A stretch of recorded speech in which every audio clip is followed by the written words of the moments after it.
Happy birthday to you. Ganda yung conference Happy birthday to you. Malayo pa. Wala ako kasi sa Miyerkules. Pasok ako. Sumpong ako ng balikat ko. Pa, anong wish mo sa birthday mo? Gumaling ang sakit ko. Ano yung sakit niyo? Ito. Ito ko sa balikat, dalawa, magkabila. So, ilang taong ka na, Papa? 89.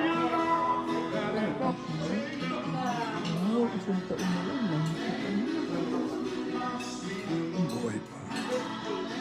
Ang wish ko na lang, sana kung kukunin ako ng Panginoon Diyos, gusto ko normal na lang ng pera.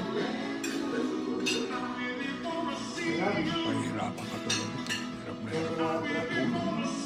Lagi akong malata. Paano yung malakas ka pa? Sa tulong ng Panginoon Diyos. Para, Pero hindi, nararamdaman ko na ang palapitan ng palapit.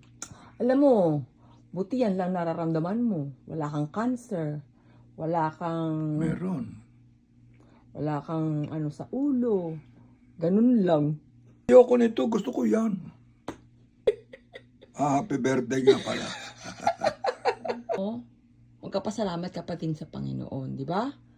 Kasi, alam mo, ikaw konti lang yung sakit mo, balikat lang.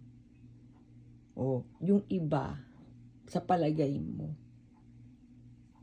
mas matindi pa. Kaya, ano yung pinapasalamat mo sa Panginoon? Araw-araw ako nagpapasalamat at binibigyan pa ako ng lakas sa paglalakad. Binibigyan pa ako ng Panginoon Diyos ng talino para maalala ang lahat. Tumutulong sa aking mga kapatid. Akit ka pa ng handanan. Laging sana tumagal pa ako nung baka may plano pa ang Panginoon Diyos sa akin. Panginoon Diyos na lang yung naalala ko. Na, yun nga pinapanalangin ko sa Panginoon Diyos na na kung kukunin ako, gusto ko normal na lang, wag na mag-hospital pa. Siyempre darating naman talaga yan. Ang inaalala